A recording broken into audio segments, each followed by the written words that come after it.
રાજકોટ અગ્નિકાંડની તપાસ કમિટીની બેઠક મળશે। આજે સાંજે ગાંધીનગરમાં ફરી એકવાર બેઠક મળશે।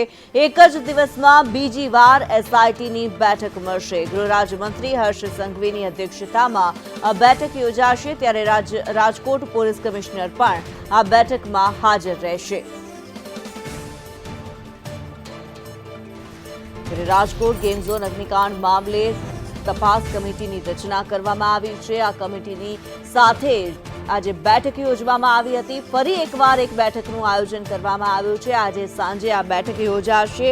આ બેઠકની અંદર રાજકોટ પોલીસ કમિશનર પણ હાજર રહેશે, ત્યારે તપાસ કમિટી દ્વારા તપાસ કઈ દિશામાં ચાલી રહી છે તે અંગે ગૃહ રાજ્યમંત્રી દ્વારા પૂછપરછ કરવામાં આવશે।